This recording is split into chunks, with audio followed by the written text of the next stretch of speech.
தாவேக ஆட்சி அப்படின்றது பாஜகவுடைய ஒரு 2.0 அப்படின்னு சொல்லி பல நபர்கள் குற்றச்சாட்டு வச்சாங்க. பட் எனக்கு அதெல்லாம் உடன்பாடு இல்லை. இது சும்மா வழக்கம் போல அவதூறு பரப்ப ஆரம்பிக்கிறாங்கன்ட்டு நான் உண்மைக்குமே அப்படிதான் நினைச்சேன். பாஜக பிடிவிலாம் நினைக்கல. ஆனா நேத்து நைட்டு திருவொற்றியூர்ல ஒருத்தர் கிளம்பி போறாரு. போய் ஒரு கறிக்கடையில போய் நின்று பாய் வெள்ள வாங்க அப்படின்றாரு.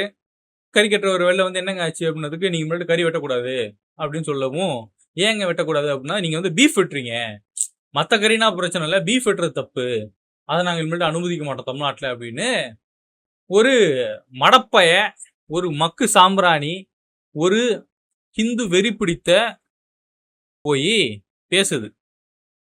இந்த ஆள் இப்படி பேச ஆரம்பிச்ச உடனே அங்க இருக்கக்கூடிய பாய் மட்டும் இல்ல, அந்த ஏரியாவில் இருக்கக்கூடிய எல்லாரும், கறி வாங்கின வந்த நபர்கள், கறி வாங்காத நபர்கள், அந்த மாட்டுக்கறி சாப்பிடக்கூடிய நபர்கள், சாப்பிடாத நபர்கள் சொல்லி எல்லாருமே ஒன்று சேர்ந்துக்கிட்டு அந்த நம்பரை லாக் பண்ணி, ஏங்க வெட்டக்கூடாதுன்னு சொல்றீங்க, இது என்னது, இது ஏன் இப்படி பண்றீங்க, நான் அவங்களுக்கு பிடிச்சிருக்கு சாப்பிட்றாங்க, பிடிக்கலன்னா கிளம்பி போறாங்க, உங்களுக்கு என்னங்க பிரச்சனை கேட்க போக, அந்த ஆளு உங்க ஆயா அப்படின்னு உங்க ஆயான்னு எல்லாம் பேசிட்டு இருக்கிறான்.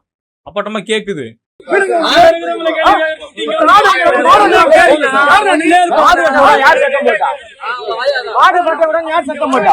அவ்வளவு திமிருத்தனத்துல பேசுறான். இத்தனை காவல்துறை அதிகாரிகள் வந்துட்டாங்க. அவங்க அந்த பிரச்சனைய எப்படியாவது முடிச்சு கட்டணும்னு சொல்லி 2 சைடு சமாதானம் பேசிக்கிட்டு விடுங்க விடுங்க விடுங்க விடுன்னு காவல்துறை ஒரு சைடு மல்லு கட்டுறாங்க. இந்த ஆள் ஒரு சைடு மல்லு கட்டுறான், பாய் ஒரு சைடு மல்லு கட்டுறாரு, பாய்க்கு ஆதரவா அங்க இருக்கக்கூடிய பொதுமக்கள் மல்லு கட்டுறாங்க. ஒரே கலவரம். கொஞ்சம் விட்டு இருந்தா நேத்து இந்த வடக்குல இந்த இந்துத்துவ வெறியர்கள் பண்ற மாதிரி ஒரு கலவரத்தை உண்டு பண்ணி தமிழ்நாட்டை நேத்து நைட்டோட 2 ஆக்கிருப்பானுங்க. டெஃபினட்டா பண்ணிருப்பானுங்க. ஏன்னா சுப்ரீம் கோர்ட்டினுடைய தீர்ப்பே மாடை வெட்டிக்கும் அப்படின்னு தான் தீர்ப்பு சமீபத்துல கொடுத்திருக்காங்க. ஆனா இவருக்கு என்ன, யார் எதை வெட்டினா இவருக்கு என்ன, இவரை வெட்டாம இருக்கிறாங்கல்ல, அது போறாதா? நான் என்ன கேக்குறேன், பீஃப் அவனுக்கு பிடிக்குதுன்னா அவன் சாப்பிடட்டும், உங்களுக்கு என்ன பிரச்சனை? இதுல உங்களுக்கு என்ன பிரச்சனை?